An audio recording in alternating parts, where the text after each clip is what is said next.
Mengoptimalkan pendapatan asli daerah atau PAD Kota Malang tahun 2023, Badan Pendapatan Daerah Kota Malang bersama Badan Pengawas Keuangan dan Pembangunan Provinsi Jawa Timur melakukan sosialisasi kepada OPD pemungut PAD di lingkungan pemerintah Kota Malang.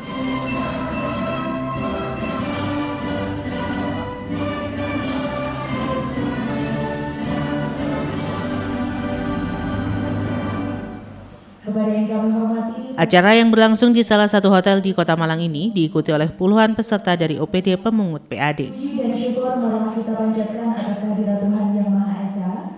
Doa akan dipimpin oleh Bapak Samsul Hidayat. Kepadanya dipersilahkan. Bismillahirrahmanirrahim. Ya Allah, ya Tuhan kami, di pagi yang cerah ini sungguh bersyukur kami kepadamu atas segala nikmat dan hidayah yang Engkau anugerahkan kepada kami, sehingga kami bisa hadir bersama untuk mengikuti kegiatan pendampingan BPKP Provinsi Jawa Timur dalam upaya optimalisasi pendapatan asli daerah.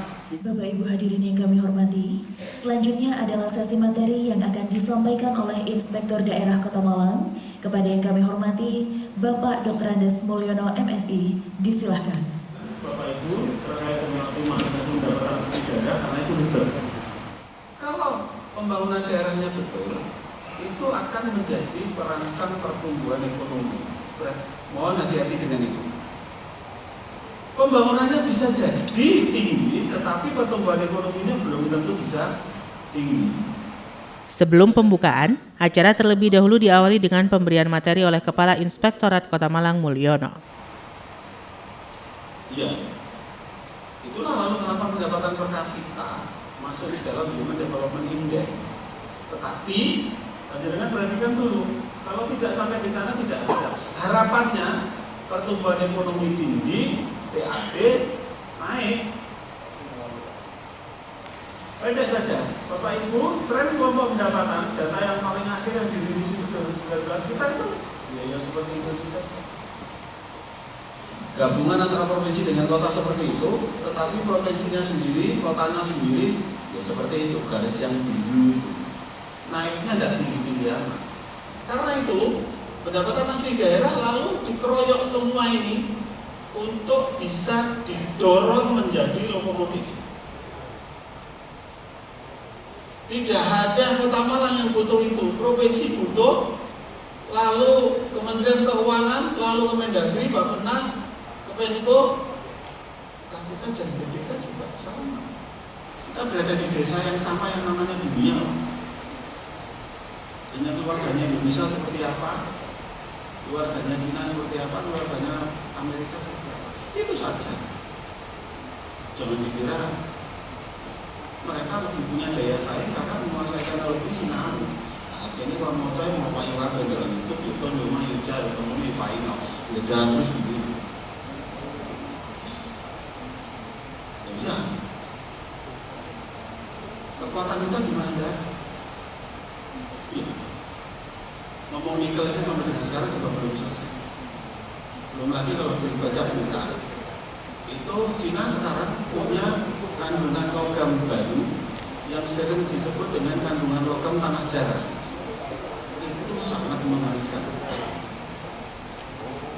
Ya, sampai-sampai Amerika juga pusing. Iya, mau rencananya mau menambang di bulan repot nih. Belanja kita harus produktif, karena tidak produktif di sini maka duitnya tidak kembali. Ya, tidak kembali. Kalau begitu, ya kita gunakan untuk tempatnya Pak Dandu biar tidak banjir. Lalu jalannya mulus, tidak gerontal-gerontal, kan senang orang. Lalu PKL-nya ya tidak mengganggu. Lalu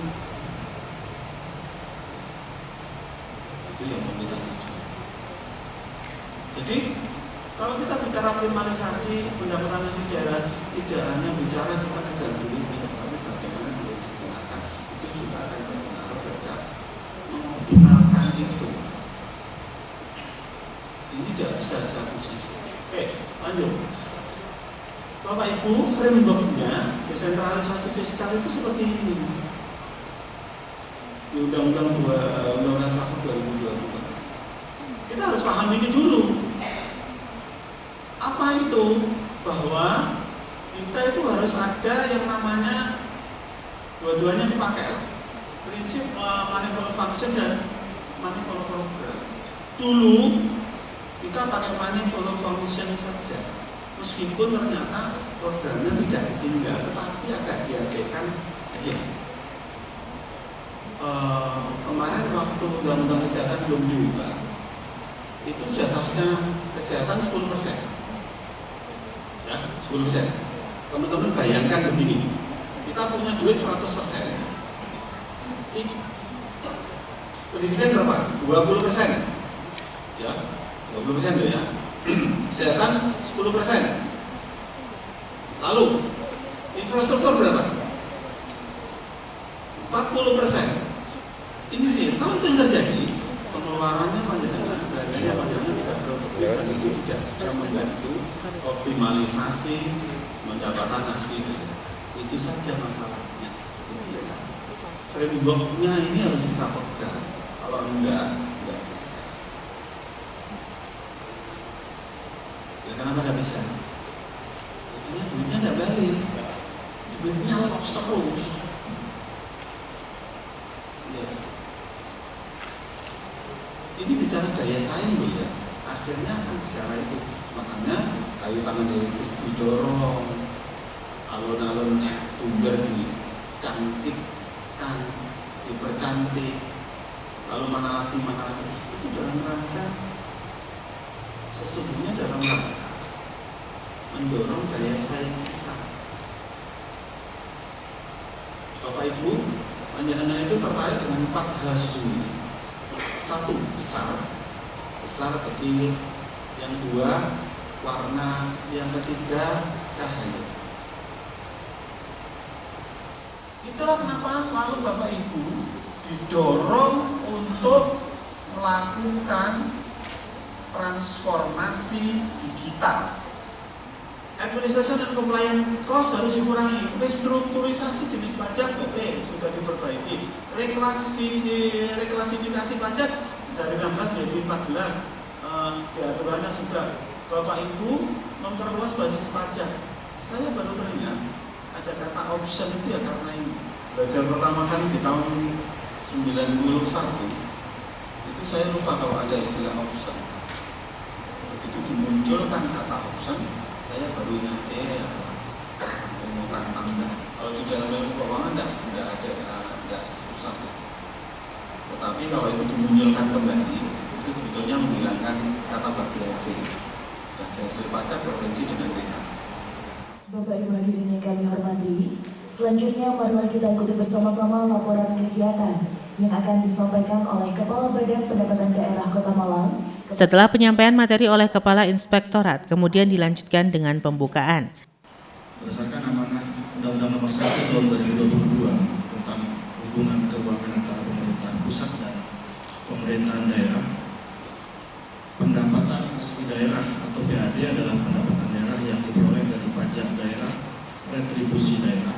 Di mana dalam sambutannya, Kepala Bapenda Kota Malang Handi Prianto mengatakan bahwa tujuan dari pendampingan ini tidak lain untuk menampung kendala yang dihadapi dan memberikan solusi bagi para pemungut PAD di Kota Malang. Bocoran berbagai sumber pendapatan daerah harus dilakukan baik melalui pengawasan maupun penggunaan berbagai sarana prasarana teknologi informasi. Kegiatan dengan tema pendampingan BPKP, Badan Pengawas Keuangan dan Pembangunan Provinsi Jawa Timur dalam upaya optimalisasi pendapatan asli daerah di Kota Malang tahun 2023 ini. Handi menambahkan bahwa untuk target penerimaan pajak di tahun 2023 mengalami penurunan, namun belum diketahui penyebabnya. Bapenda Kota Malang sendiri terus menggenjot PAD Kota Malang dari sektor pajak restoran. Kepala Bapenda Kota Malang juga optimis di sisa waktu di tahun 2023 ini, target penerimaan bisa tercapai. Peserta berasal dari perangkat daerah pemungut PAD Kota Malang. Harapannya di mana kawan-kawan instansi tersebut dapat menyampaikan saran, masukan dan kendala yang dihadapi selama melakukan upaya pemungutan, sehingga narasumber dapat memberikan solusi serta menggali potensi-potensi PAD lainnya yang belum dipungut. Kondisi Kota Malang saat ini, pajak daerah menempati proporsional 95,47%, sementara PAD kurang lebih 4,5%. Kami di Bapenda, tadi disampaikan oleh Pak Mulyono, tidak bisa bergerak sendiri. Pajak sendiri, mengandalkan pajak tidak bisa. Tentu retribusi juga harus dimaksimalkan secara baik. Selanjutnya adalah pengarahan sekaligus membuka acara oleh pejabat Wali Kota Malang kepada yang terhormat Bapak Dr. Insinyur Wahyu Hidayat MM. Disilahkan. Narasumber dari BPK Provinsi Jawa Timur, selamat datang di Malang, Pak. Terima kasih. Sementara PJ Wali Kota Malang mengatakan mengapresiasi pendampingan dari BPKP Jawa Timur. PJ Wali Kota Malang menambahkan bahwa di tahun 2023 efektif tersisa 1,5 bulan. Ia menilai bahwa untuk penerimaan PAD dari OPD penghasil di tahun 2023 dinilai lambat dan sejauh ini belum diketahui kendala yang dialami. Tadi sudah menyampaikan narasumbernya, katanya Pak Kepala Bapenda masih kurang, karena bagi katanya Pak Inspektur ya, jadi bisa-bisa sampai nanti malam nggak apa-apa Pak Inspektur. Ya, saya hormati Bapak Kepala Perangkat Daerah sebagai OPD penghasil dari pajak dan retribusi, Bapak Camat dan Direktur BUMD. Dan di tahun 2024 ini, tadi disampaikan oleh Pak Kepala Bapenda, kita sudah mulai menerapkan terkait dengan aplikasi atau implementasi dari undang-undang hubungan pemerintah pusat dan daerah, dan tentu terkait dengan beberapa hal yang menjadi amanat dari undang-undang tersebut kita lakukan dan itu dilaksanakan persis di tahun 2024. PJ Wali Kota juga menambahkan dengan target yang diberikan kepada OPD penghasil, ke depan ia akan melakukan evaluasi terhadap kinerja dari OPD penghasil jika di akhir tahun targetnya tidak tercapai. Hal ini dilakukan agar nantinya penerimaan pajak dapat dimaksimalkan dengan baik, sehingga target penerimaan bisa tercapai. Dan ini mau tidak mau, TAPD melaporkan kepada saya bahwa kita harus mengevaluasi terkait dengan struktur anggaran, terutama yang terkait dengan pendapatan asli daerah. Pada saat penyampaian Pak Sutiaji kemarin di tahun 2024, untuk PAD itu sudah ditarget 1,050 triliun sekian. Ya. Dan Pak Kepala Bapenda melaporkan kepada saya pada saat rapat PAD itu bahwa sampai dengan progres sampai dengan saat ini dan kemungkinan diprediksi tahun 2024 dengan diberlakukannya undang-undang tersebut, maka banyak pajak dan retribusi harus kita sesuaikan, malah harus kita hapus dan tidak ada tarikan lagi terkait ada 8 ya Pak Kepala Bapenda itu yang di tahun 2024 ini ada beberapa yang kita hapus pajak dan retribusi. Ya, ada beberapa yang memang harus kita sesuaikan dan kita hapus. Nah, itu akan mempengaruhi terkait dengan target pendapatan kita atau prediksi pendapatan kita tahun 2024. Untuk itulah saya bersama TAPD menyuruhkan diri menyampaikan kepada Anda terkait dengan kondisi saat ini, terutama di PAD. Hampir kurang lebih kita akan penyesuaian sekitar 400 miliar. Jadi tentu akan berakibat kepada belanja yang ada di OPD-OPD, baik juga di kecamatan, juga baik di kelurahan. Nah, penyelesaiannya ini kan 400 miliar juga nggak sedikit. Nah ini kok ketepatan saya saat melaksanakan tugas tersebut, kewenangannya pada saya. Gitu. Akhirnya ya pastilah nanti OPD-OPD dan Ibu Bapak Camat dan Ibu Bapak Lurah, ini pas pejabat wali kotanya baru sekarang dipotong, ada rasionalisasi. Ia juga berharap dengan adanya optimalisasi PAD Kota Malang, apabila ada kendala bisa mendapatkan pendampingan dari Badan Pengawas Keuangan dan Pembangunan Provinsi, sehingga kendala-kendala tersebut dapat diambil langkah-langkah untuk dicarikan solusi. Pada kesempatan tersebut, PJ Wali Kota Malang juga resmi membuka acara sosialisasi pendampingan BPKP Provinsi Jawa Timur dalam upaya optimalisasi pendapatan asli daerah Kota Malang. Memang saya karena menjadi pejabat Wali Kota Malang, akhirnya saya potong sekitar 400 miliar untuk rasionalisasi, tidak. Tapi memang ketentuannya seperti itu. Dan ini tidak dialami di Kota Malang saja, kabupaten kota secara keseluruhan, karena memang undang-undang itu berlakukan serentak di negara kita ini pada tahun 2025. Sama di Kabupaten Malang juga sama. Malah di Kabupaten Malang lebih besar. Dan komposisi perbandingan antara pendapatan belanja di Kabupaten Malang itu lebih jomplang. Kota Malang masih relatif aman. Karena kan di Kota Malang pun, di Kabupaten Malang, saya kan juga ketua TAPD, jadi tahulah memahami sepenuhnya kira-kira struktur anggarannya seperti apa. Di mana perbaikan-perbaikan yang bisa kita lakukan dalam mengoptimalkan pajak dan retribusi daerah yang kita kelola. Setelah pembukaan, kemudian dilanjutkan dengan penyampaian materi. Pemateri kedua dari Badan Pengawas Keuangan dan Pembangunan Provinsi Jawa Timur yang memberikan materi terkait optimalisasi pendapatan asli daerah. Sudah kita rancang atau belum? Itu harus berupa sistem operasional seluruh SOP. Setiap bisnis proses yang ada, kita sudah buat belum SOP-nya. Dan itu ya, harusnya ada SOP. Mulai dari SOP bagaimana melakukan pendaftaran wajib pajak atau retribusi misalnya, bagaimana pendataan. Jadi kunci di situ, kuncinya memang pada saat di akhir pengelolaan data dan informasi ini, dengan informasi yang baik, kita bisa memperoleh atau memiliki database tentang pajak dan retribusi yang kita miliki. Berarti harus kita hitung dengan cermat kan?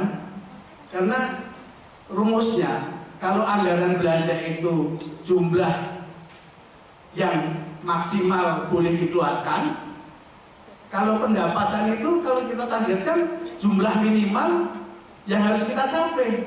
Karena ketika kita sudah susun APBD dengan target pendapatan sekian, semuanya sudah dialokasikan untuk belanja. Ya tadi yang jadi masalah kan itu sebetulnya. Kita selalu gampang antara potensi dengan target kan gitu ya. Itu nanti kita ini kan diskusi mungkin lebih banyak di situ ya. Jadi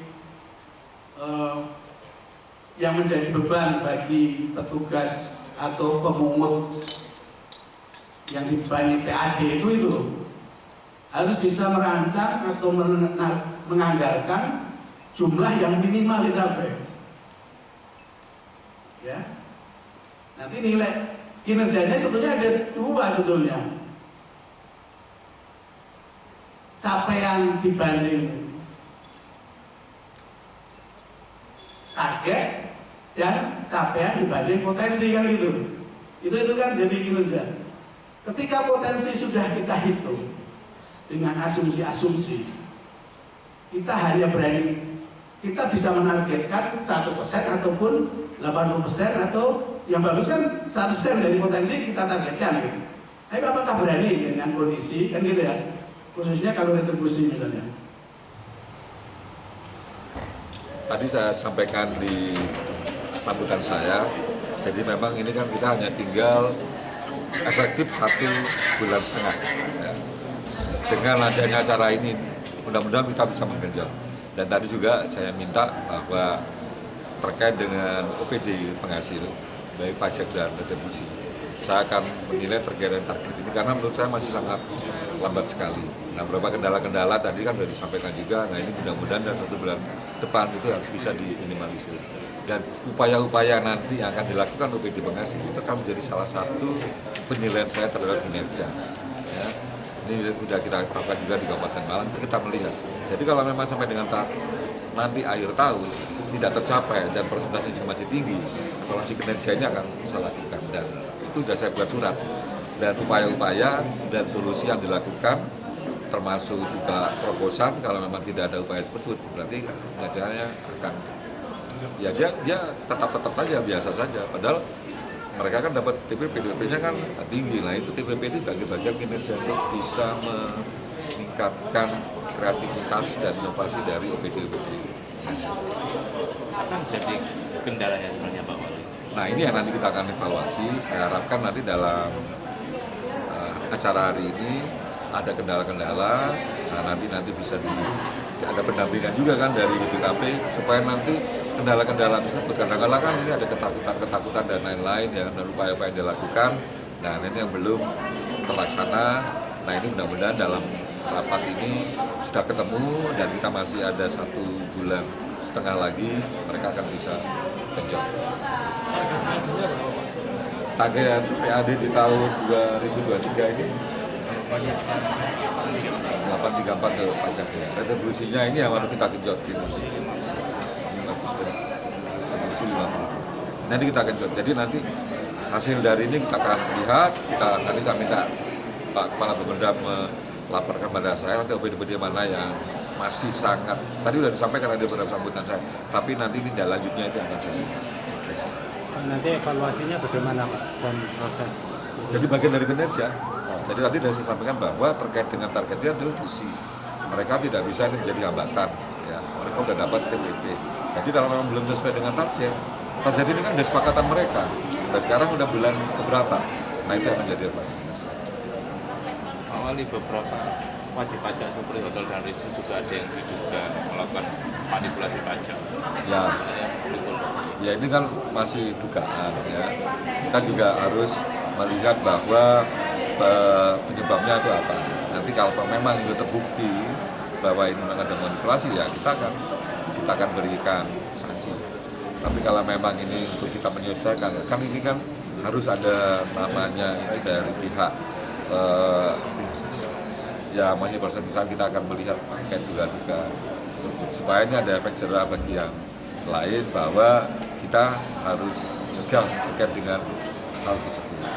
Ya juga kita juga harus melihat juga jangan sampai dengan permasalahan ini akan menjadi hal-hal yang menjadi mereka bahwa target yang dulunya kita upayakan tapi dia tidak sesuai, karena kita akan melihat dan kenyataan dengan target ya, dengan kenyataan yang sudah ada, tetapi pembayarannya kepada pajak dan retribusi tidak sesuai aja kita akan melihat. Seperti kemarin kita razia 3 malam berturut-turut itu fokus di hotel. Karena akhir-akhir ini kan hotel okupansi tinggi.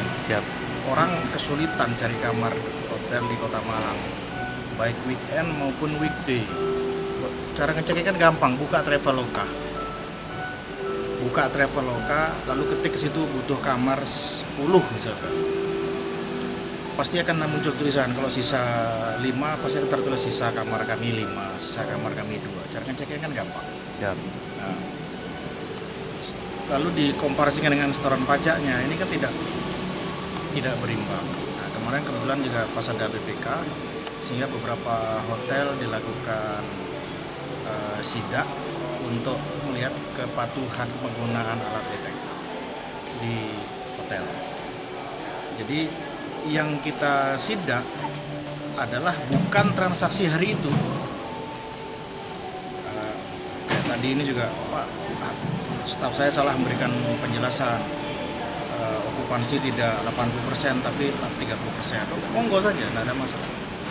Karena yang kita sidak misalkan hari Selasa, bukan transaksi hari Selasa, tapi kita ngecek bulan lalu atas pajak yang dibayarkan, betulkah sesuai. Nah, mesin kasir yang ada di reception itu tidak mungkin bohong. Makanya tim kami dengan IT kita juga langsung mengecek di mesin kasir yang ada di hotel-hotel dan resto. Sehingga kita bandingkan dengan pajak yang sudah dilaporkan ke kita, ada selisih enggak. Begitu saat ini sedang dilakukan pemeriksaan oleh tim pemeriksa. Jadi kita belum dapat angkanya berapa. Sama seperti yang hasil yang dulu-dulu. Jadi kalau dulu-dulu ada beberapa kalangan mengatakan, oh razianya besar beritanya, habis itu selesai nggak ada kabar. Tidak. Semua yang kita razia pasti kita temukan ada selisih di situ. Begitu ada selisih, ada pemanggilan untuk klarifikasi. Kalau memang dia punya bukti data kami salah, silakan disampaikan. Begitu tidak ada bukti ya itu yang menjadi tagihan. Nah, sesuai dengan perdanya, selisih itu dikali 4. Makanya di satu lokasi itu kita bisa dapat ratusan juta. Ambil contoh misalkan selisih 25 juta saja. Maka 25 kali 4 100. Itu jadi denda ya Pak? Ya, itu 1 bulan. Nah kalau kita tarik 2 bulan maka 200. Kalau 3 bulan 300. Itu salah satu upaya kita untuk meningkatkan pendapatan di sisi PDL, pajak daerah lainnya, hotel, resto, kemudian ABT, parkir. Di samping kawan-kawan juga tetap jemput bola untuk PBB karena per hari ini kita masih kurang 7,5 miliar PBB. Demikian juga BPATB. Cuma BPATB ini kan sifatnya pasif transaksi. Kita tidak bisa oprak-oprak orang, ayo undang dijual, tanahnya kan tidak mungkin dong. Ayo undang diwariskan kan tidak mungkin. Kita bisa mengestimasi BPATB, tetapi tetap tergantung dari banyak hal. Makin tinggi jual beli ya makin tinggi hasil pajaknya, makin rendah jual beli ya makin rendah, karena sifatnya pasif transaksi. Nah, manakala kita perbandingkan dengan tahun lalu, memang ada penurunan yang saya tidak tahu kenapa. Saya tanyakan ke kawan-kawan di luar Kota Malang juga sama. Kemudian saya klarifikasi ke pimpinan-pimpinan bank juga, Bank Jatim, Bank Mandiri, Bank BRI, sama. Ternyata tingkat kredit di bank-bank yang ada mulai Januari itu drop shot jauh sekali, sehingga sampai keluar kebijakan nol bunga dan sebagainya, itu dalam rangka untuk meningkatkan kredit. Nah, BPATB tahun lalu itu rata-rata per bulan itu 930 transaksi BPATB, baik itu jual beli, hibah, waris. Tahun ini itu rata-rata 625, selisih udah 305 per bulan. Nah, sementara salah satu komponen besar di target kita adalah di BPATB. Tahun lalu ditarget 210 miliar, tahun ini menjadi 375 dan kita baru dapat 158. Nah. Peliputan acara ini dipersembahkan oleh Bagian Prokompim Setda Kota Malang. Simon Alfredo melaporkan.